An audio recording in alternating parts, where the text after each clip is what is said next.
नमस्कार, मैं हूं सुरेश चौहान की और आप देख रहे चलते चलते। आज चलते चलते के इस एपिसोड में हमारे साथ एक ऐसी हस्ती मौजूद है जिनको वैसे परिचय की आवश्यकता नहीं है, लेकिन विदेश सेवा में रहे, भारत के प्रधानमंत्री कार्यालय में लंबे समय तक रहे और उसके बाद भारत के राजनीति में आए। वैसे विवादित बोलों के लिए भी फेमस है, लेकिन आप उनको इग्नोर नहीं कर सकते। या तो आप उनके सपोर्टर होंगे या उनके विरोधक। हमारे साथ है मणिशंकर अय्यर जी, आपका स्वागत है चलते चलते में। नमस्कार।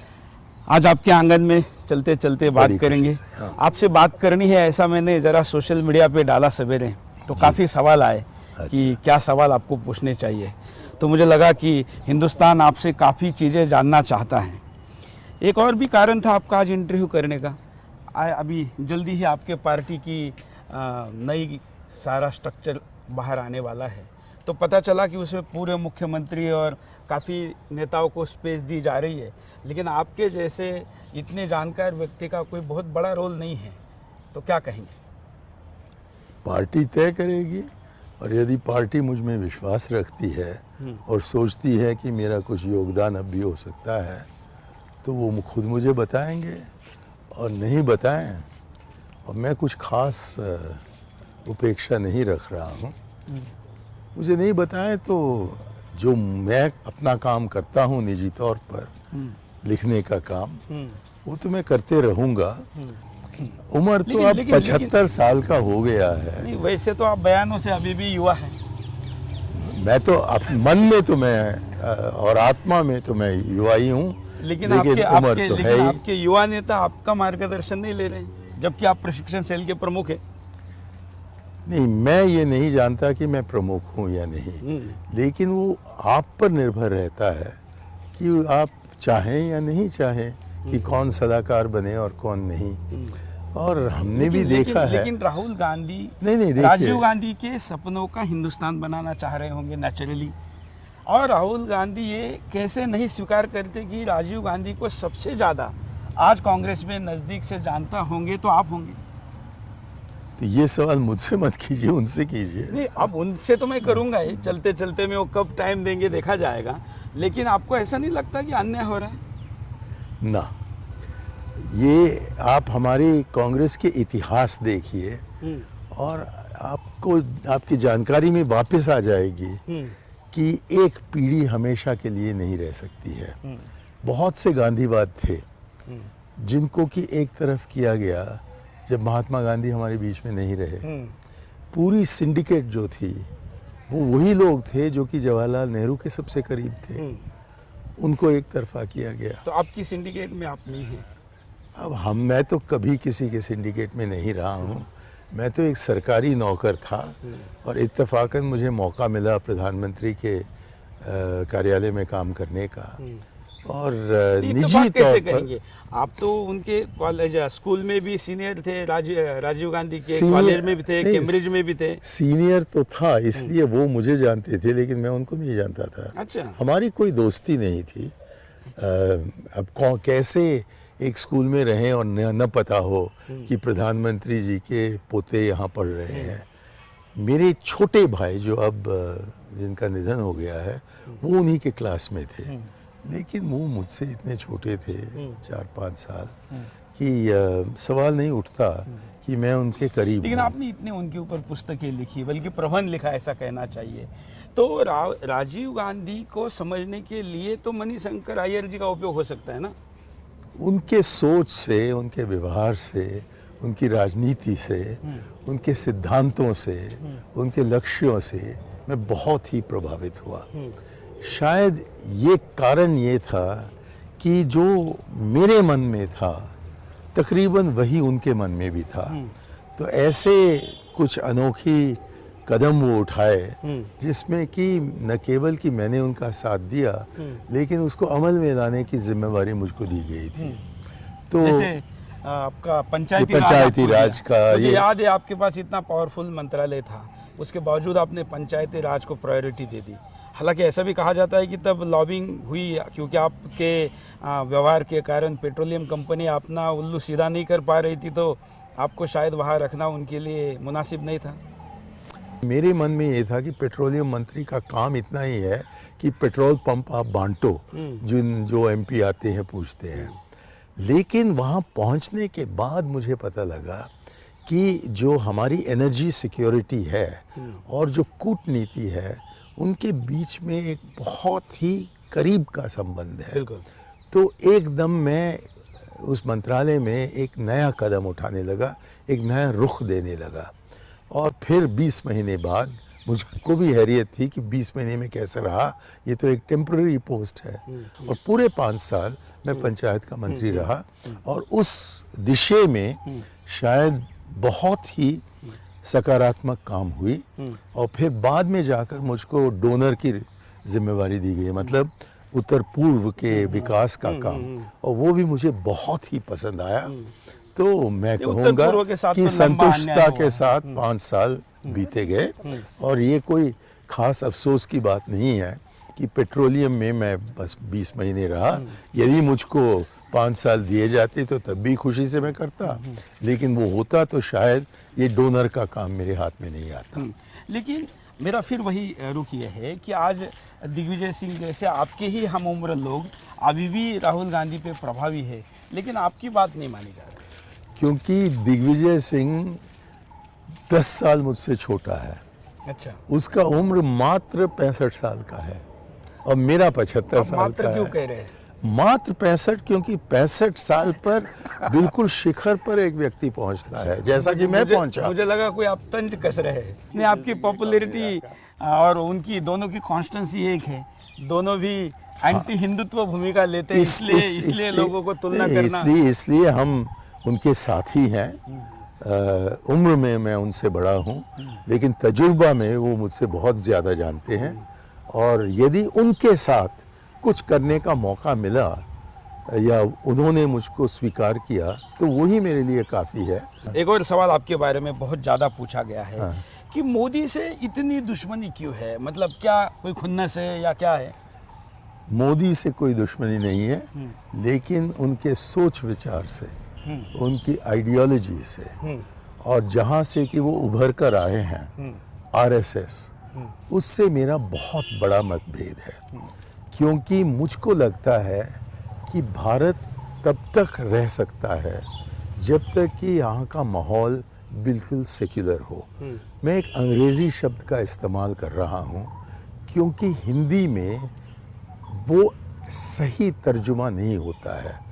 हम कहते थे धर्मनिरपेक्षता, फिर बीजेपी ने कहा कि नहीं आप पंथ निरपेक्षता कहें।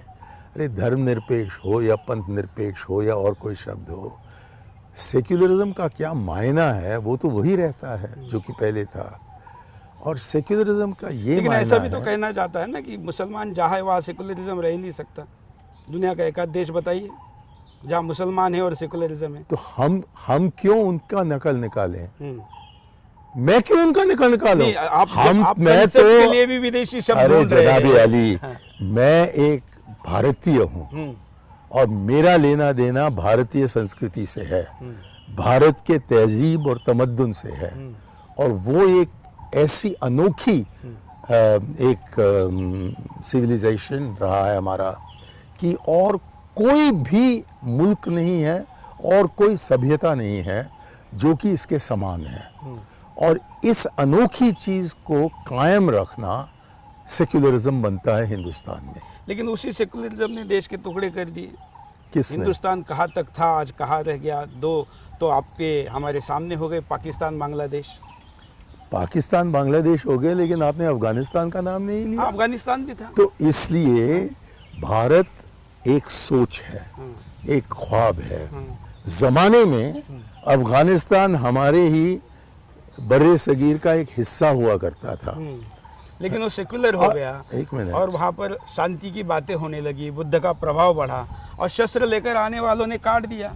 अब तो बुद्ध की मूर्तियां भी तोड़ी गई तोहफे लगाकर। तो उस सेक्युलरिज्म ने, उस शांति के संदेश ने क्या दिया? तो आप चाहते हो कि बाकी हिंदुस्तान भी वैसा ही बन जाए? देखिए, इसका मतलब हमारी जिम्मेवारी है भारत, आज के आधुनिक भारत को, जिस देश को हम भारत आज कहते हैं, उसमें ये जो भारतीय संस्कृति है उसको कायम रखना और तब तक ही कायम रखा, जरा ये एक आप कह मिनट रहे मुझे हैं। बोलने दीजिएगा, तब तक ही इसको कायम रख सकते हैं जबकि बिल्कुल बुनियादी असूल जो हैं, बुनियादी सिद्धांत जो हैं, जिनको कि मैं सेक्युलरिज्म कहता हूं, वो कायम रहे। और इसका क्या मतलब बना कि भारत में विश्व के तकरीबन सारे धर्म हम यहाँ पाते हैं। समानता होनी चाहिए उनके बीच में। उनको ऐसा लगना चाहिए कि क्योंकि वो फलाने धर्म से जुड़े हुए हैं इसलिए वो एक अक्सरियत नहीं बनते, और किसी और धर्म से जुड़े हुए हैं तो वो अक़लियत नहीं बनते। लेकिन वो अक़लियत अक्सरियत बने रहेंगे जब तक कि हिंदुस्तान में ऐसी शक्तियां हों जो कि कहें कि भारत एक हिंदू देश है। ये इस शब्द से मैं बिल्कुल सहमत होने को तैयार नहीं हूं, क्योंकि हम ये भारत है, ये एक हिंदू देश नहीं है। और जो हिंदुत्व है, जो सावरकर ने एक नया शब्द खोज निकाला, उसका तर्जुमा, उसका अनुवाद उन्होंने खुद किया अंग्रेजी में, और कहा कि जैसे क्रिश्चियंस के लिए क्रिसनडम है वैसे ही हिंदुओं के लिए हिंदू डम होना चाहिए। मतलब इस देश में हिंदू हावी होना चाहिए और हिंदू ही चलाएगा और हिंदू ही सही भारतीय बन सकता है। ये बिल्कुल गलत बात है, जबकि वो गर्व से कहते हैं कि हम भारतीय मुसलमान हैं, कि हम भारतीय क्रिश्चियन हैं, जो कि अंग्रेजी में कहते हैं कि I am an Indian Muslim and I am an Indian Christian. क्यों आप उनको मजबूर करना चाहते हैं कि वो अपने को कहें कि हम हिंदू मुसलमान हैं?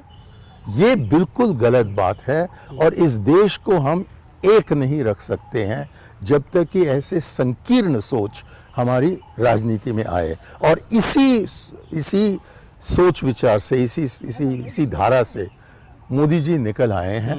और मुझको लगता है उनके खास तौर पर जो राज रहा गुजरात में उसको देखकर कि ऐसे व्यक्ति ज्यादा लंबे तौर पर रह गया तो भारत का चित्र जो है वो बदल जाएगा। और मैं नहीं चाहता हूं कि भारत का चित्र बदल जाए। हटाने के लिए पाकिस्तान हम कह सकते हैं कि उसे हटाइए। और मैंने कहा, उन्होंने मुझसे पूछा कि सबसे बड़ा अड़चन क्या है भारत और पाकिस्तान के अच्छे रिश्ते बनाने में, तो मैंने कहा मोदी। तो उनको आश्चर्य हुआ। तो मैंने कहा उनको हटाइए और फिर देखते हैं कि कैसे हम आगे बढ़ सकते हैं। अगला सवाल उनका जो था, जो कि हमारे टीवी में दिखाई नहीं गया, अगला सवाल उनका ये था कि हम क्या कर सकते हैं।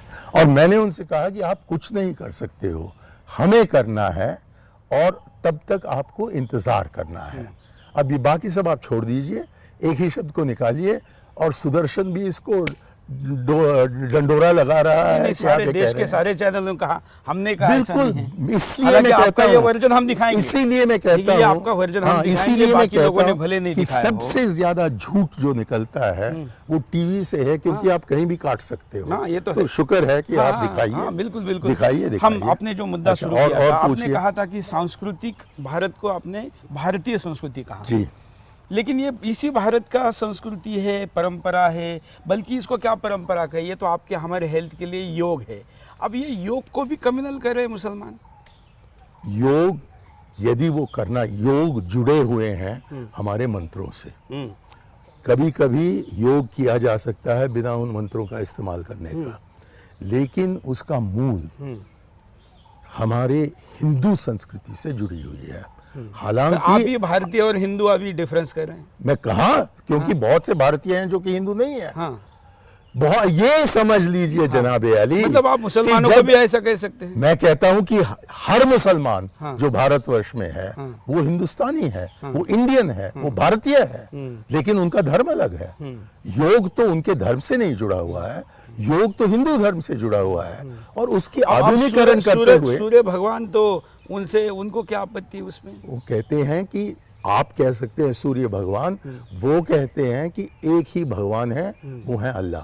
अब आप उससे क्यों उसमें दखल लेना चाहते हो? हमें उसमें कोई आपत्ति नहीं। आप उनके क्या पक्षकार कहिए या जो भी आप उनके फेवर करने वाले, मैं बताऊं आपको, ये पक्षकार का जो इस्तेमाल हो रहा है आप और आप जैसे सोचने वालों की तरफ से, मैं आपको याद दिलवाना चाहता हूं कि दुनिया में ही दूसरी संख्या पर भारत के मुसलमान हैं विश्व के मुसलमानों के बीच में।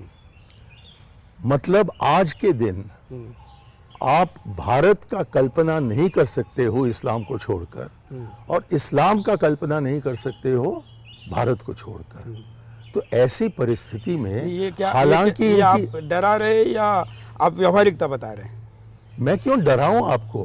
हाँ, मतलब डराने वाले तो आप लोग हैं जो इसको लगाकर आते हो मारने के लिए। नहीं, आपसे तो बात करने आया हूँ, मारने थोड़ी आया हूँ। मैं तो एक शांति मणिशंकर जी आपको मारने थोड़ी आए हो, बात करने आए हो। आप खैर मारने के लिए क्या मेहरबानी की जरूरत क्या थी? मैं आपको समझाने के, अगर इस देश का हिंदू मारने वाला होता तो आप सावरकर के नाम की पट्टी हटाने के बाद इतने दिन जीवित नहीं रहते। एक मिनट मैं बताऊं सावरकर के बारे में। नहीं, अगर इस देश का हिंदू मारने वाला होता तो इतने दिन जीवित ही नहीं रहते आप। बहुत, मुझे नहीं मारा, लेकिन जो आपसे बड़ा तो किसने किया? सावरकर, जो 30 साल जेल में रहे, जिनको रोज 30 किलो तेल निकालने के लिए कोलू लगाया जाता था, इतनी यातनाएं दी गई। उनके परिवार के 2 लोग जन्मठेप में थे, उम्र कैद में थे, उनके तीनों भाई जेल में थे, घर में कोई पुरुष नहीं बचा था। जो साहित्यिक थे, नाटककार थे, वक्ता थे, समाज सुधारक थे, जाति प्रथा के विरुद्ध इतना काम किया, विदेश की भूमि से क्रांति का काम करने वाले सावरकर थे।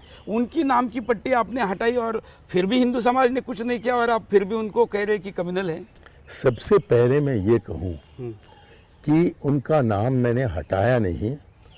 जिस जगह पर उनका नाम लिखा था मैंने महात्मा गांधी का नाम लगाया।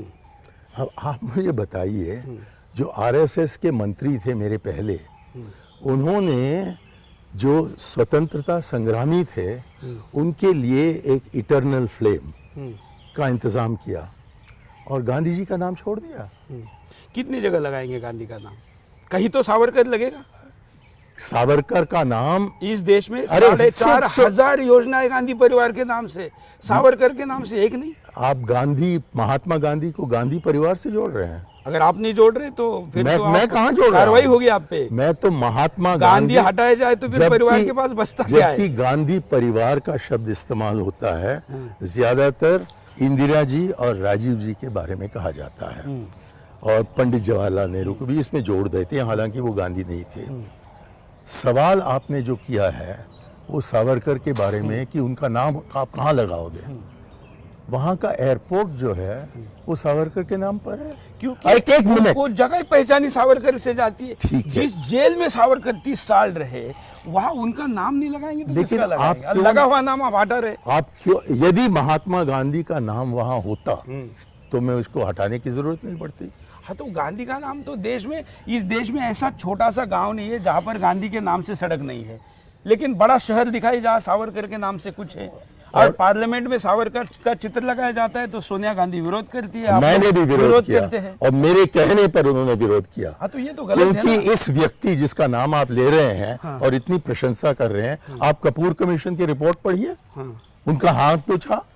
देखिए, जितने बड़े महान व्यक्तित्व सावरकर थे, उनके व्यक्तित्व हिंदुस्तान में कितने मिलते हैं? हजारों साल बाद ऐसे लोग जन्म लेते हैं। बहुत से लोग हैं जो कि सेक्युलर हैं, जो कि हिंदुत्व की बात नहीं करते हैं, जो कि जेल पहुंचते ही चिट्ठी मतलब हिंदू की बात करते ही आप उसको मैंने हिंदुत्व का शब्द इस्तेमाल किया जनाब, और आप अब तक नहीं समझे तो कब समझोगे कि मैं हिंदू हूँ, लेकिन मैं हिंदुत्व को मानने वाला नहीं हूँ, क्योंकि मैं नहीं समझता हूँ कि ये हिंदुओं का देश है और हिंदुओं का राज होना चाहिए।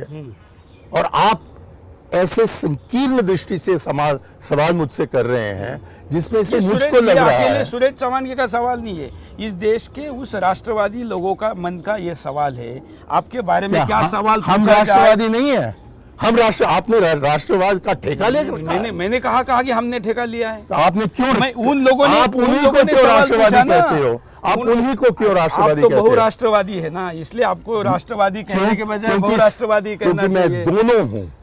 मैं बहुराष्ट्रवादी हूँ क्योंकि मैं राष्ट्रवादी हूँ, और वो बेचारे केवल मैं समझता हूँ, क्योंकि मैं समझता हूँ कि वसुदैव कुटुंबकम, ये तो हिंदू की सोच है, यही भारत की सोच है। अब आप जहां आपकी सुविधा अनुसार कहीं आप हिंदू ले रहे, कहीं भारत ले रहे हैं। मैं ये नहीं कह रहा हूं कि हिंदुओं का योगदान नहीं रहा। हिंदू हटा दिया तो भारत रहेगा, और आप समझते हैं कि इस्लाम को हटा दिया तो भारत रहेगा? कैसे रह सकता है?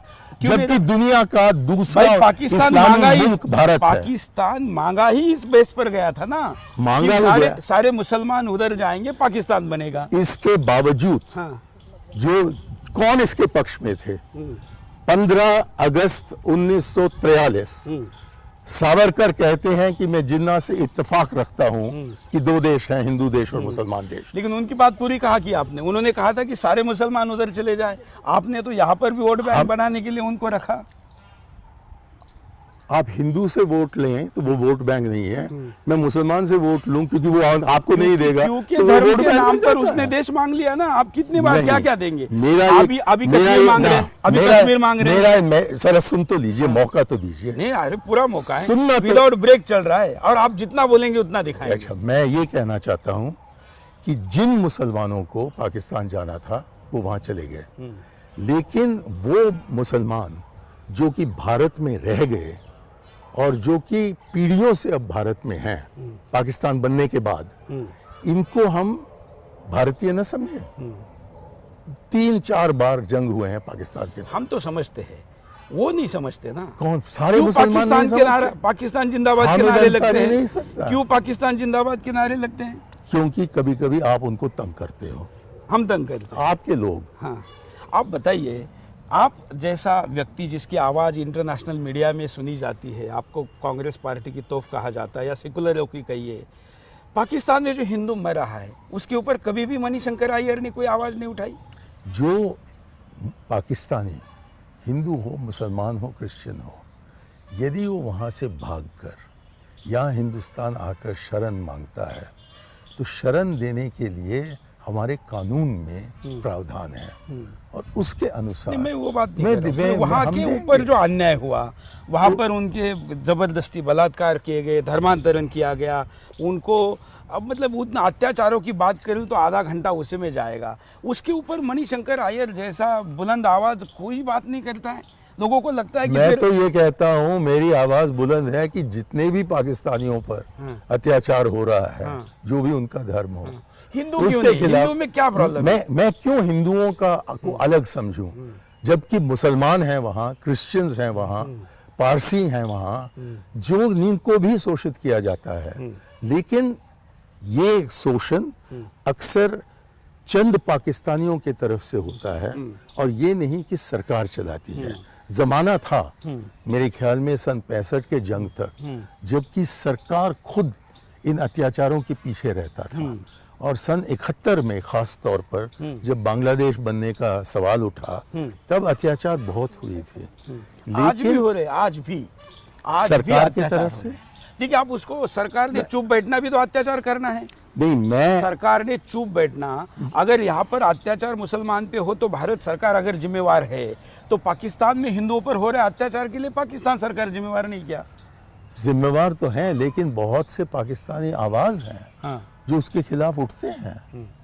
और हमें आसमा पाकिस्तानियों से क्या जहांगीर, मतलब है? अब हमें मणिशंकर अय्यर से मतलब है कि उनकी आपने- आवाज क्यों नहीं उठी? आपने मुझे अभी पूछा, मैंने कह दिया है कि अत्याचार रोकना चाहिए। नहीं, मैं चाहूंगा कि सुदर्शन के सिवा भी आप इस मुद्दे को उठाएं। क्यों? क्योंकि आप पाकिस्तान मेरे से पास बार-बार बहुत जाते से रहते हैं। मुद्दे हैं कहने के लिए, और मुझको नहीं लगता है कि किसी एक विषय पर मैं अपना ध्यान आकर्षित करूं, बाकी सब छोड़ दूं।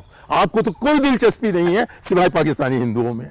नहीं, ऐसा अजीब ऐसा आदमी नहीं, हो। ऐसा नहीं आप है। कितने सांप्रदायिक हो, देखिए, क्योंकि जैसे- आप हिंदुओं की बात करते हो जैसे हिंदू और मैं शब्द- मानवता की बात कर रहा हूँ। मणिशंकर जी, जैसे हिंदू शब्द आता है आपका आवाज बढ़ जाता है। क्यों? जैसे अभी क्योंकि आपके तरफ से आ रहा है। इस रंग को देखकर और इस टिक्की को देखकर मैं जानता हूँ इससे क्या कि जलन है आप- आपको? इससे क्या गुस्सा है आपको? इससे क्या बिगाड़ा आपका? आपकी माता जी हिंदू धर्म की एक साध्वी की तरह जीवन जी है और बिल्कुल सेक्युलर औरत थी। हाँ। और बिल्कुल भगवे सेक्युलर कपड़े औरत पहनती थी, भगवे। उन्होंने ही मुझे सिखाया छोटे बचपने से कि इस प्रकार मतलब के मतभेद मत ये रखो। मैंने पहनते और ही कि आपके मेरे दिमाग में एकदम गुस्सा आ गया। गुस्सा आ गया क्योंकि इस लिबास के साथ, इसने ही सारे धर्मों को क्योंकि आश्रय दिया इसके है। साथ- इसी रंग ने सारे धर्मों को आश्रय दिया। तब मणिशंकर अय्यर नहीं थे, इसी के संस्कारित लोग थे। ना मोदी थे, ना कोई संघ परिवार था। इसी भगवे ने दुनिया भर को सेकुलरिज्म और वसुधैव कुटुंबकम की बात कही है। उसी को आप कटघरे में खड़ा कर रहे हैं। कटघरे में मैं उसको नहीं खड़ा कर रहा हूँ, अभी तो आप भगवा कह रहे हैं। मैं आपको खड़ा कर रहा हूँ। समझ लीजिए क्योंकि आपके सवालों से पता लगता है कि आप कितने संकीर्ण सोच के व्यक्ति हो। चलिए आगे बढ़ें। देखिए, ये प्रोग्राम सुरेश आपके बारे में चौहान नहीं है। सुरेश चौहान के सवाल नहीं है, ये हिंदुस्तान के वो ऐतिहासिक सवाल है जो आपने एक इतिहास पुरुष पर गलतियां की है, या मैं उसको पाप कहूँगा, शायद आप पाप को नहीं मानते हैं, तो आपको वो हिंदुस्तान सवाल पूछ रहा है और ये सवालों के जवाब हिंदुस्तान आपसे पूछेगा ही। पूछते रहे और गर्व से मैं जवाब दूं। आपने मुझे पूछा कि हिंदुस्तान के बारे में क्या है, मैं आपसे पूछना चाहता हूं, इस्लाम क्या हिंदुस्तान का धर्म नहीं है? क्या क्रिश्चियनिटी, जिसका सबसे पहला गिरजा हिंदुस्तान में बना, जबकि सन 52 एडी में सेंट थॉमस केरल पहुंचे और 8 सदी के बाद ही रोम में एक क्रिश्चियन चर्च बना। यही तो खासियत है इस भूमि की। ये खासियत है, लेकिन ये खासियत हिंदुत्व से नहीं जुड़ा हुआ है। तो कौन था पहले? क्योंकि नहीं, हिंदुत्व तो मुसलमान पैदा आने के पहले तो कौन था? हिंदू ही था ना। हिंदू ही थे, लेकिन हिंदू धर्म में, हिंदू सभ्यता में ये खासियत है कि हमने सबको समेट लिया। हाँ। और हिंदुत्व ने इसी को हम रिप्रेजेंट करते हैं। नहीं, क्योंकि यदि आप हिंदुत्व के पक्ष में हो तो हिंदुत्व कहता है कि शब्द का ही मायना ये है कि हिंदू हावी हो हिंदुस्तान में, और ये मैं मानने को तैयार देखिए, नहीं। हावी हो तो मैंने भी नहीं कहीं पढ़ा है, मैंने तो सावरकर पे बहुत पढ़ा है, लेकिन सावरकर का तो हिंदू की व्याख्या ये थी कि आ सिंधु सिंधु पर्यंता यस्य भारत भूमि का। उन्होंने कहा इस भूमि के उस कोने से उस कोने तक इस भूमि को मेरी मातृभूमि मानने वाला कोई भी हिंदू है। अब उसमें मुसलमान भी आता है। उन्होंने कहा कि जो हिंदुस्तान में जन्म लिया है और जिसका धर्म हिंदुस्तान से जुड़ा हुआ है और कहीं बाहर नहीं देखता है, जिसका मतलब बना कि जो मक्का की तरफ देखे या रोम की तरफ देखे वो हिंदुस्तानी नहीं हो सकता है। अब यही तो है हिंदुत्व। देखिए, ऐसा है, धर्मांतरण ही राष्ट्रांतरण होता है ना। धर्मांतरण करने के बाद उसको रोम अच्छा लगने लगता है, अयोध्या अच्छी नहीं लगती, उसको मक्का पवित्र लगती है, अयोध्या पवित्र नहीं लगती। तो आप सबको मजबूर करेंगे क्या? मजबूर नहीं करेंगे, हम कह रहे हैं अपवित्र मत कहना। मेरा ये कहना, बाबर से प्रेम क्यों? यहाँ कितने महापुरुष हुए। अकबर द ग्रेट हो गया और महाराणा प्रताप कविनल हो गए। महाराणा प्रताप को बहुत सम्मान दिया जाता है। हाँ, अकबर से ज्यादा नहीं, तो अकबर का अलग जगह है। हाँ, लेकिन महान स्थल आप है। किसको बड़ा मानते हैं दोनों में से? मैं क्यों ऐसा तुलना करूं? आप नहीं कर सकते क्योंकि आप आपकी जो किसको विचारधारा मानते है, हैं? आप किसको? मैं महाराणा प्रताप को मानता हूं। देखिए, एकदम, हाँ, एकदम। क्यों? क्योंकि वो हिंदू थे। देखिए, ये आपकी सोच हुई ना। और ये आप अपने आपकी सेकुलरिज्म सोच के है लिए, जनाब आप यानी। मणिशंकर जी, आप सेकुलर बने रहने के लिए महाराणा प्रताप की महानता को नकार रहे हैं। मैं कह रहा हूं कि मैं उनको मानता हूं। तो अकबर, मैं कह रहा हूं कि उनकी स्थान बहुत ऊंची है। अकबर से बड़ा महाराणा प्रताप थे। ये मैं क्यों क्या मानूं? प्रॉब्लम है? ये क्यों मानूं? ये राजनीति अलाउड नहीं ये करती। नहीं, राजनीति नहीं है। जो इतिहास मैंने पढ़ा है और जो सभ्यता में समझता हूं, उसके अंतर्गत ऐसा तुलना करना, ऐसा सवाल करना बिल्कुल गलत देखिए, है। इतिहास किसने लिखा है? जो शासक होता है उसके लोग इतिहास लिखते हैं। और मुगलों जैसे क्रूर और ब्रिटिशों जैसे धूर्त लोग जब शासक थे तो उनके राज में इतिहासकार क्या सच्चाई लिख पाते हैं? तो आपका कहना है कि मैं मखौले की औलाद हूं? नहीं, मैं आपको ये नहीं शब्द यूज कर रहा हूँ। ऐसा होता तो मेरा शब्द नहीं है। मैं पढ़ा, लेकिन ऐसे जबकि औलादे मुगल हिंदुस्तान नहीं में कम रहे। नहीं है। आप देखिए, मैं आपको इतिहास अपने मायने में समझाने की कोशिश कर रहा हूं और आप एकदम मुगलों को लाते हो और अंग्रेजों को लाते हो। और फिर आप ही के साथीगण जो हैं, उन्होंने हमको बताया है कि हम मखौले की औलाद हैं। हमने ये शब्द पार्लियामेंट में भी सुना है।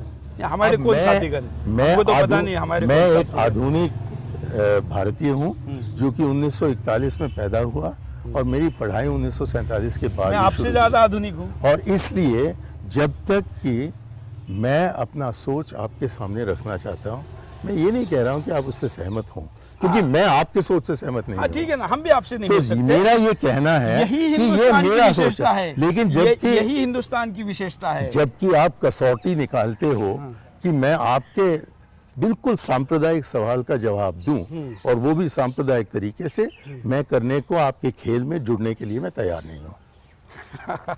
चलिए, आपसे तो लंबी बातचीत होती रहेगी, वैसी कोई बात नहीं, क्योंकि हिंदुस्तान आपसे कई सवाल और भी चाहता है। लेकिन आज के एपिसोड में मुझे लगता है कि ये बातचीत आपने काफ़ी खुलकर की है। आपने टाइम दिया, इसके लिए हम आपके आभारी हैं।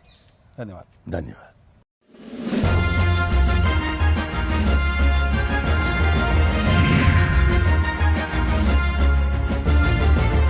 सावरकर के नाम की पट्टी हटाने के बाद इतने दिन जीवित नहीं रहते। एक मिनट, मैं बताऊं सावरकर के बारे में। नहीं, अगर इस देश का हिंदू मारने वाला होता हाँ, तो इतने दिन जीवित ही नहीं रहते आप। बहुत, मुझे नहीं मारा, हाँ, लेकिन जो आपसे बड़ा तो किसने किया? सावरकर, जो 30 साल जेल में रहे, जिनको रोज 30 किलो तेल निकालने के लिए कोलू लगाया जाता था, इतनी यातनाएं दी गई। उनके परिवार के 2 लोग जन्मठेप में थे, उम्र कैद में थे, उनके तीनों भाई जेल में थे, घर में कोई पुरुष नहीं बचा था। जो साहित्यिक थे, नाटककार थे, वक्ता थे, समाज सुधारक थे, जाति प्रथा के विरुद्ध इतना काम किया, विदेश की भूमि से क्रांति का काम करने वाले सावरकर थे। उनकी नाम की पट्टी आपने हटाई और फिर भी हिंदू समाज ने कुछ नहीं किया, और आप फिर भी उनको कह रहे कि कम्युनल है।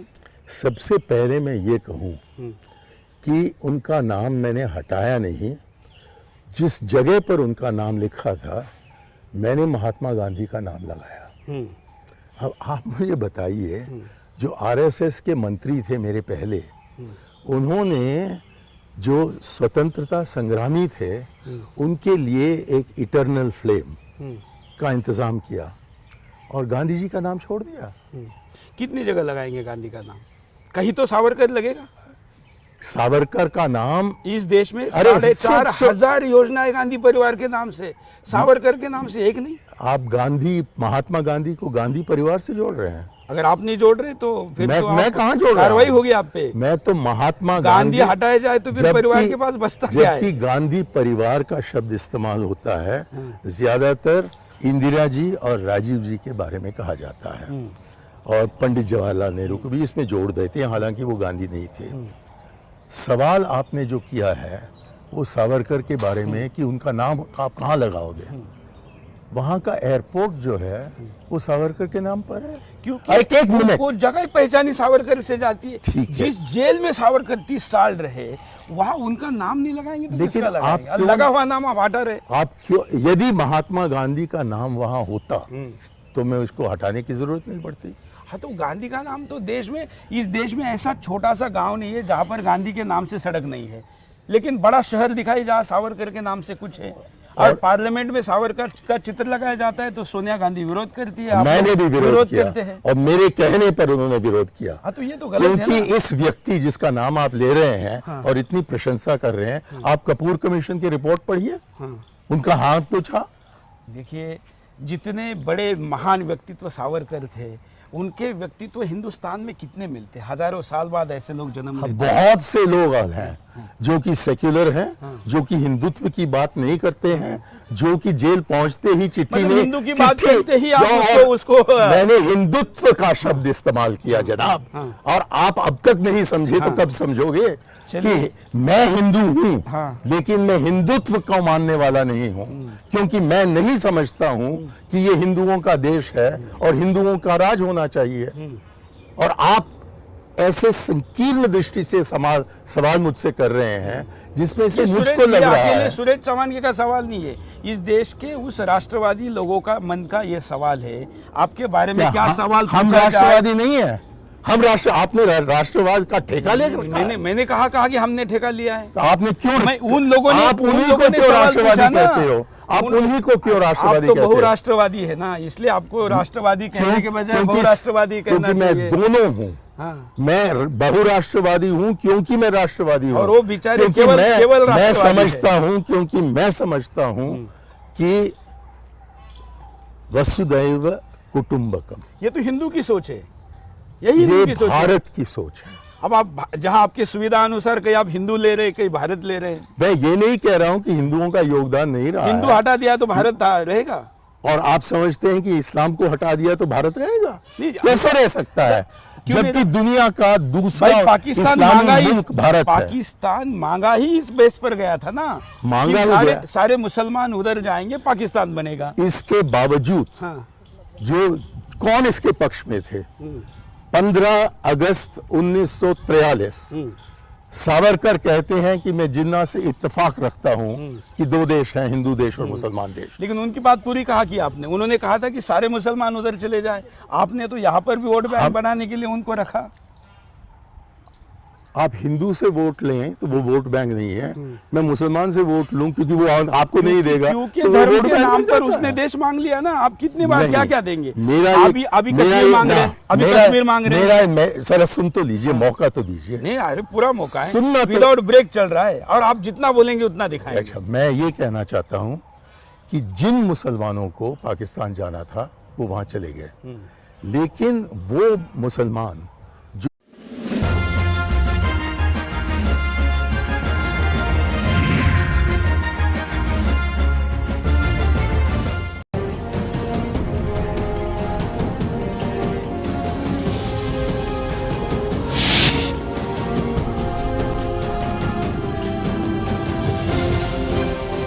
नमस्कार, मैं हूं सुरेश चौहान की और आप देख रहे चलते चलते।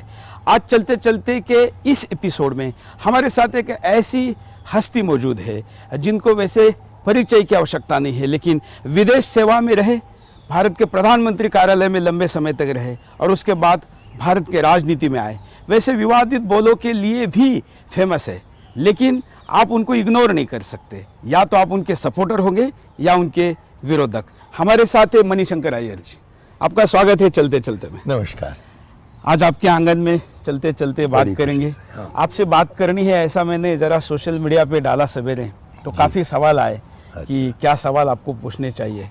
तो मुझे लगा कि हिंदुस्तान आपसे काफ़ी चीज़ें जानना चाहता है। एक और भी कारण था आपका आज इंटरव्यू करने का। अभी जल्दी ही आपके पार्टी की नई सारा स्ट्रक्चर बाहर आने वाला है, तो पता चला कि उसमें पूरे मुख्यमंत्री और काफ़ी नेताओं को स्पेस दी जा रही है, लेकिन आपके जैसे इतने जानकार व्यक्ति का कोई बहुत बड़ा रोल नहीं है, तो क्या कहेंगे? पार्टी तय करेगी, और यदि पार्टी मुझ में विश्वास रखती है और सोचती है कि मेरा कुछ योगदान अब भी हो सकता है, तो वो खुद मुझे बताएंगे, और नहीं बताएं और मैं कुछ खास उपेक्षा नहीं रख रहा हूँ।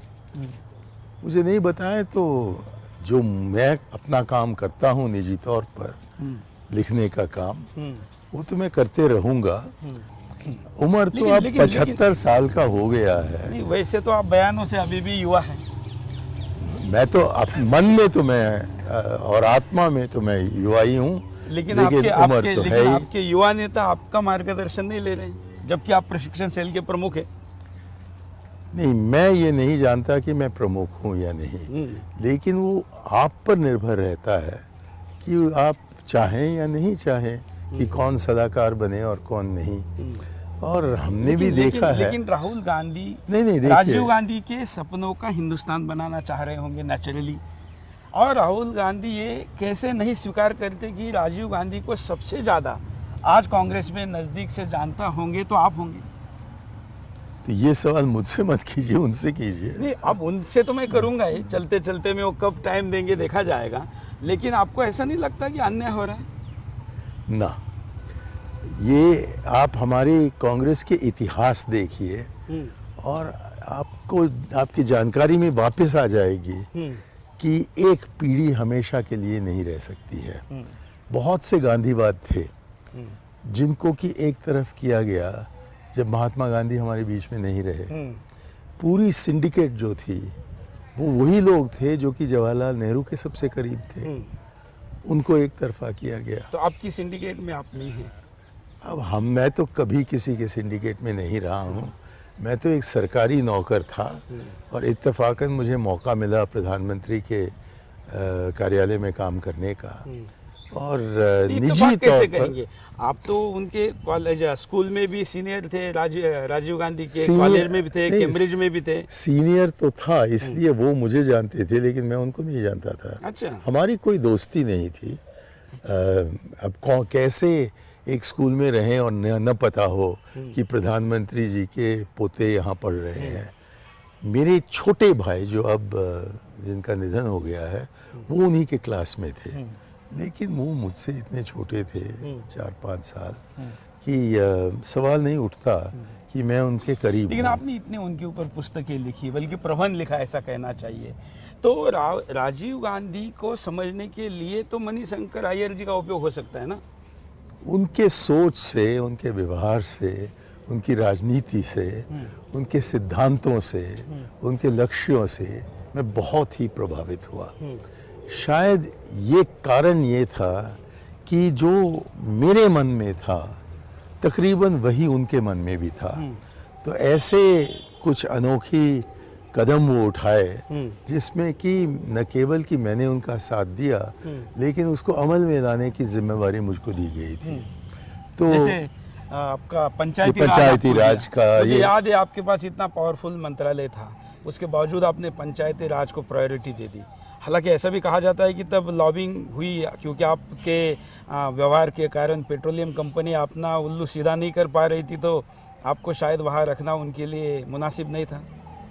मेरे मन में ये था कि पेट्रोलियम मंत्री का काम इतना ही है कि पेट्रोल पंप आप बांटो, जो एमपी आते हैं पूछते हैं।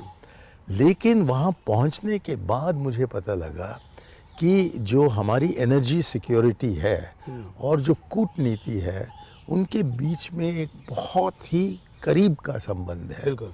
तो एकदम मैं उस मंत्रालय में एक नया कदम उठाने लगा, एक नया रुख देने लगा।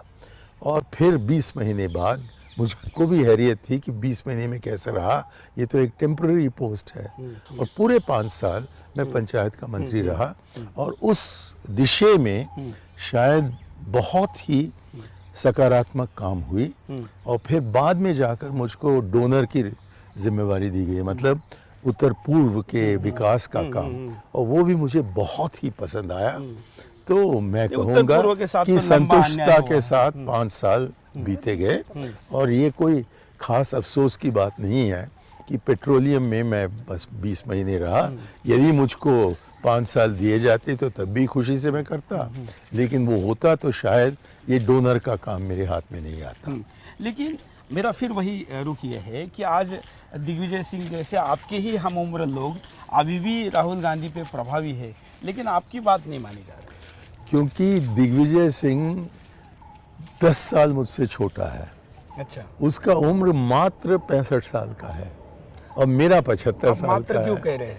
मात्र 65, क्योंकि 65 साल पर बिल्कुल शिखर पर एक व्यक्ति पहुंचता है, जैसा कि मैं पहुंचा। मुझे लगा कोई आप तंज कस रहे हैं। नहीं, आपकी पॉपुलैरिटी और उनकी दोनों की कॉन्स्टेंसी एक है, दोनों भी एंटी हिंदुत्व भूमिका लेते हैं, इसलिए लोगों को तुलना करना। इसलिए हम उनके साथी हैं। उम्र में मैं उनसे बड़ा हूं, लेकिन तजुर्बा में वो मुझसे बहुत ज़्यादा जानते हैं। और यदि उनके साथ कुछ करने का मौका मिला या उन्होंने मुझको स्वीकार किया तो वही मेरे लिए काफ़ी है। एक और सवाल आपके बारे में बहुत ज़्यादा पूछा गया है कि मोदी से इतनी दुश्मनी क्यों है? मतलब क्या कोई खुन्नस है या क्या है? मोदी से कोई दुश्मनी नहीं है, लेकिन उनके सोच विचार से, उनकी आइडियोलॉजी से, और जहाँ से कि वो उभर कर आए हैं आरएसएस, उससे मेरा बहुत बड़ा मतभेद है। क्योंकि मुझको लगता है कि भारत तब तक रह सकता है जब तक कि यहाँ का माहौल बिल्कुल सेक्युलर हो। मैं एक अंग्रेज़ी शब्द का इस्तेमाल कर रहा हूँ क्योंकि हिंदी में वो सही तर्जुमा नहीं होता है। हम कहते थे धर्मनिरपेक्षता, फिर बीजेपी ने कहा कि नहीं आप पंथ निरपेक्षता कहें। अरे धर्मनिरपेक्ष हो या पंथ निरपेक्ष हो या और कोई शब्द हो, सेक्युलरिज्म का क्या मायना है? वो तो वही रहता है जो कि पहले था। और सेक्युलरिज्म का ये लेकिन मायना ऐसा भी तो है, कहना चाहता है ना कि मुसलमान जहाँ है वहाँ सेक्युलरिज्म रह ही नहीं सकता। दुनिया का एक आध देश बताइए जहाँ मुसलमान है और सेक्युलरिज्म है। तो हम क्यों उनका नकल निकालें? मैं क्यों उनका नकल निकालूं? आप मैं तो के लिए भी विदेशी शब्द अरे ढूंढ रहे हैं। जनाबी अली, मैं एक भारतीय हूँ और मेरा लेना देना भारतीय संस्कृति से है, भारत के तहजीब और तमद्दुन से है। और वो एक ऐसी अनोखी एक सिविलाइजेशन रहा है हमारा कि और कोई भी मुल्क नहीं है और कोई सभ्यता नहीं है जो कि इसके समान है। और इस अनोखी चीज़ को कायम रखना सेक्युलरिज्म बनता है हिंदुस्तान में। लेकिन उसी सेकुलरिज्म ने देश के टुकड़े कर दिए। किसने? हिंदुस्तान कहाँ तक था, आज कहाँ रह गया। दो तो आपके हमारे सामने हो गए, पाकिस्तान बांग्लादेश। पाकिस्तान बांग्लादेश हो गए, लेकिन आपने अफगानिस्तान का नाम नहीं लिया। अफगानिस्तान भी था। तो इसलिए भारत एक सोच है, एक ख्वाब है। जमाने में अफगानिस्तान हमारे ही बर्रे सगीर का एक हिस्सा हुआ करता था, लेकिन वो सेकुलर हो गया। एक मिनट। और वहाँ पर शांति की बातें होने लगी, बुद्ध का प्रभाव बढ़ा और शस्त्र लेकर आने वालों ने काट दिया। अब तो बुद्ध की मूर्तियां भी तोड़ी गई तोहफे लगाकर। तो उस सेकुलरिज्म ने, उस शांति के संदेश ने क्या दिया? तो आप चाहते हो कि बाकी हिंदुस्तान भी वैसा ही बन जाए? देखिए, इसका मतलब हमारी जिम्मेवारी है भारत, आज के आधुनिक भारत को, जिस देश को हम भारत आज कहते हैं, उसमें ये जो भारतीय संस्कृति है उसको कायम रखना। और तब तक ही कायम रखा, एक मिनट मुझे बोलने दीजिएगा। तब तक ही इसको कायम रख सकते हैं जबकि बिल्कुल बुनियादी असूल जो हैं, बुनियादी सिद्धांत जो हैं, जिनको कि मैं सेक्युलरिज्म कहता हूं, वो कायम रहे। और इसका क्या मतलब बना कि भारत में विश्व के तकरीबन सारे धर्म जो कि भारत में रह गए और जो कि पीढ़ियों से अब भारत में हैं, पाकिस्तान बनने के बाद, इनको हम भारतीय न समझें। 3-4 बार जंग हुए हैं पाकिस्तान के साथ। हम तो समझते हैं, वो नहीं समझते ना। कौन? सारे मुसलमान नहीं समझते। पाकिस्तान जिंदाबाद के नारे लगते हैं। नहीं समझता। क्यों पाकिस्तान जिंदाबाद के नारे लगते हैं? क्योंकि कभी कभी आप उनको तंग करते हो। हम तंग करते हैं, आपके लोग। हाँ, आप बताइए, आप जैसा व्यक्ति जिसकी आवाज़ इंटरनेशनल मीडिया में सुनी जाती है, आपको कांग्रेस पार्टी की तोप कहा जाता है या सेकुलरों की कहिए, पाकिस्तान में जो हिंदू मर रहा है उसके ऊपर कभी भी मणिशंकर अय्यर ने कोई आवाज़ नहीं उठाई? जो पाकिस्तानी हिंदू हो, मुसलमान हो, क्रिश्चियन हो, यदि वो वहाँ से भागकर यहाँ हिंदुस्तान आकर शरण मांगता है तो शरण देने के लिए हमारे कानून में प्रावधान है और उसके अनुसार मैं वो बात नहीं कर रहा हूं। वहाँ के ऊपर जो अन्याय हुआ, वहाँ पर उनके जबरदस्ती बलात्कार किए गए, धर्मांतरण किया गया उनको, अब मतलब उतना अत्याचारों की बात करूँ तो आधा घंटा उसी में जाएगा। उसके ऊपर मणिशंकर अय्यर जैसा बुलंद आवाज कोई बात नहीं करता है। लोगों को लगता है कि मैं तो ये कहता हूँ, मेरी आवाज बुलंद है कि जितने भी पाकिस्तानियों पर अत्याचार हो रहा है, जो भी उनका धर्म हो, हिंदू क्यों नहीं? हिंदू में क्या प्रॉब्लम है? मैं क्यों हिंदुओं को अलग समझूं, जबकि मुसलमान हैं वहाँ, क्रिश्चियंस हैं वहाँ, पारसी हैं वहाँ, जो जिनको भी शोषित किया जाता है। लेकिन ये शोषण अक्सर चंद पाकिस्तानियों की तरफ से होता है और ये नहीं कि सरकार चलाती है। जमाना था मेरे ख्याल में सन 65 के जंग तक, जबकि सरकार खुद इन अत्याचारों के पीछे रहता था। और सन 71 में खास तौर पर जब बांग्लादेश बनने का सवाल उठा, तब अत्याचार बहुत हुए थे। आज भी हो रहे, आज भी सरकार की तरफ से। ठीक है, आप उसको, सरकार ने चुप बैठना भी तो अत्याचार करना है। नहीं, मैं सरकार ने चुप बैठना, अगर यहाँ पर अत्याचार मुसलमान पे हो तो भारत सरकार अगर जिम्मेवार है, तो पाकिस्तान में हिंदुओं पर हो रहे अत्याचार के लिए पाकिस्तान सरकार जिम्मेवार नहीं? क्या जिम्मेवार तो है, लेकिन बहुत से पाकिस्तानी आवाज हैं हाँ। जो उसके खिलाफ उठते हैं। और हमें पाकिस्तान से क्या मतलब है? हमें मणिशंकर अय्यर से मतलब है कि उनकी आवाज क्यों नहीं उठी? आपने मुझे अभी पूछा, मैंने कह दिया है कि अत्याचार रोकना चाहिए। मैं चाहूंगा कि सुदर्शन के सिवा भी आप इस मुद्दे को उठाएं। क्यों? क्योंकि आप पाकिस्तान मेरे पास बहुत से मुद्दे हैं कहने के लिए, और मुझको नहीं लगता है कि किसी एक विषय पर मैं अपना ध्यान आकर्षित करूं, बाकी सब छोड़ दूं। आपको तो कोई दिलचस्पी नहीं है सिवाय पाकिस्तानी हिंदुओं में। नहीं, ऐसा नहीं आप कितने सांप्रदायिक हो, क्योंकि आप हिंदुओं की बात करते हो और मैं मानवता की बात कर रहा हूं। शंकर जी, जैसे हिंदू शब्द आता है आपका आवाज बढ़ जाता है। क्यों? अभी क्योंकि आपके तरफ से आ रहा है। हाँ। इस रंग को देखकर और इस टिक्की को देखकर मैं जानता हूं। इससे क्या जलन है आपको? इससे क्या गुस्सा है आपको? इससे क्या बिगाड़ा आपका? आपकी माता जी हिंदू धर्म की एक साध्वी की तरह जीवन जी है, बिल्कुल सेक्युलर औरत थी और बिल्कुल सेक्युलर औरत थी।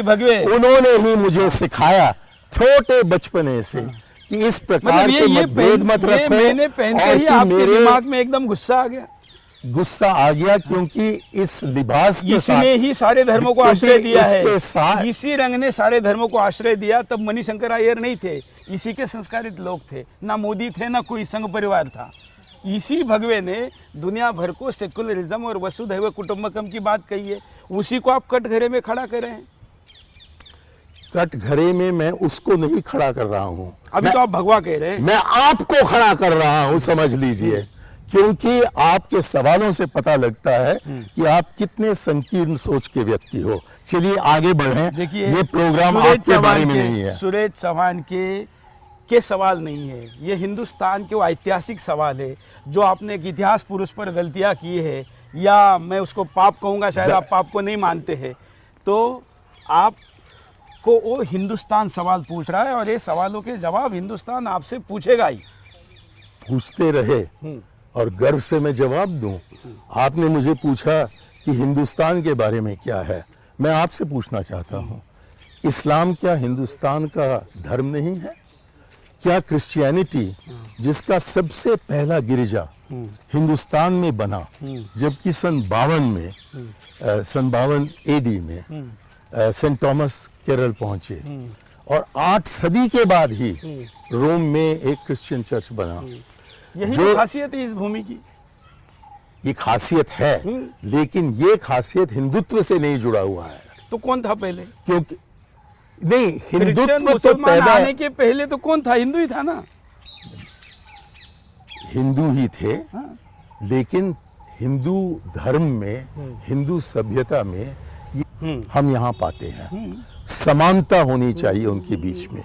उनको ऐसा लगना चाहिए कि क्योंकि वो फलाने धर्म से जुड़े हुए हैं इसलिए वो एक अक्सरियत नहीं बनते, और किसी और धर्म से जुड़े हुए हैं तो वो अक़लियत नहीं बनते। लेकिन वो अक़लियत अक्सरियत बने रहेंगे जब तक कि हिंदुस्तान में ऐसे शक्तियां हों जो कि कहें कि भारत एक हिंदू देश है। ये इस शब्द से मैं बिल्कुल सहमत होने को तैयार नहीं हूं, क्योंकि हम, ये भारत है, ये एक हिंदू देश नहीं है। और जो हिंदुत्व है, जो सावरकर ने एक नया शब्द खोज निकाला, उसका तर्जुमा, उसका अनुवाद उन्होंने खुद किया अंग्रेजी में, और कहा कि जैसे क्रिश्चियंस के लिए क्रिसनडम है, वैसे ही हिंदुओं के लिए हिंदू डम होना चाहिए। मतलब इस देश में हिंदू हावी होना चाहिए और हिंदू ही चलाएगा और हिंदू ही सही भारतीय बन सकता है। ये बिल्कुल गलत बात है, जबकि वो गर्व से कहते हैं कि हम भारतीय मुसलमान हैं, कि हम भारतीय क्रिश्चियन हैं, जो कि अंग्रेजी में कहते हैं कि I am an Indian Muslim and I am an Indian Christian. क्यों आप उनको मजबूर करना चाहते हैं कि वो अपने को कहें कि हम हिंदू मुसलमान हैं? ये बिल्कुल गलत बात है, और इस देश को हम एक नहीं रख सकते हैं जब तक कि ऐसे संकीर्ण सोच हमारी राजनीति में आए। और इसी सोच विचार से, इसी धारा से मोदी जी निकल आए हैं। और मुझको लगता है उनके खास तौर पर जो राज रहा गुजरात में, उसको देखकर कि ऐसे व्यक्ति ज्यादा लंबे तौर पर रह गया तो भारत का चित्र जो है वो बदल जाएगा। और मैं नहीं चाहता हूं कि भारत का चित्र बदल जाए। हटाने के लिए पाकिस्तान, हम कह सकते हैं कि उसे हटाइए।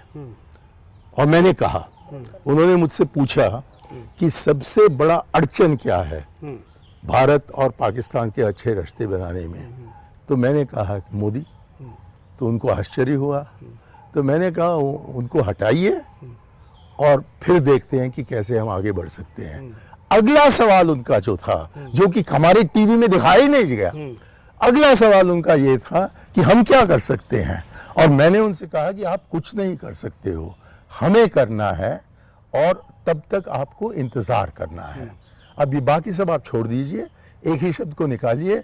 और सुदर्शन भी इसको डंडोरा लगा रहा है। सारे देश के सारे चैनलों ने कहा, हमने कहा बिल्कुल, इसलिए मैं कहता हूं, ये वर्जन हम दिखाएंगे। इसीलिए मैं कहता हूं, आपका वर्जन हम दिखाएंगे, इसीलिए मैं बाकी लोगों कहता ने भले नहीं हूं कि दिखाया सबसे ज्यादा झूठ जो निकलता है वो टीवी से है, क्योंकि आप कहीं भी काट सकते हो। ये तो शुक्र है कि आप दिखाइए। बिल्कुल बिल्कुल दिखाइए। हम आपने जो मुद्दा शुरू किया था, आपने कहा था कि सांस्कृतिक भारत को आपने भारतीय संस्कृति कहा। जी।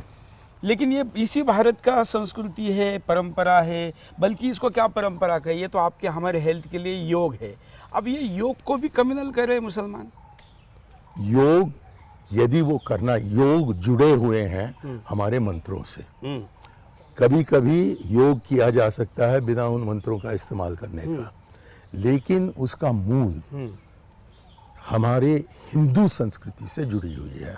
हालांकि आप भी भारतीय और हिंदू अभी डिफरेंस कर रहे हैं। मैं कहा, क्योंकि बहुत से भारतीय हैं जो कि हिंदू नहीं है। हाँ, बहुत, ये समझ लीजिए जनाबे अली, मतलब आप मुसलमानों को भी ऐसा कह सकते हैं। मैं कहता हूं कि हर मुसलमान हाँ, जो भारतवर्ष में है, हाँ, वो हिंदुस्तानी है, हाँ, वो इंडियन है, वो भारतीय है, लेकिन उनका धर्म अलग है। योग तो उनके धर्म से नहीं जुड़ा हुआ है, योग तो हिंदू धर्म से जुड़ा हुआ है। और उसकी आधुनिकीकरण करते हुए सूर्य भगवान तो उनसे, उनको क्या आपत्ति उसमें? वो कहते हैं कि आप कह सकते हैं सूर्य भगवान, वो कहते हैं कि एक ही भगवान है, वो है अल्लाह।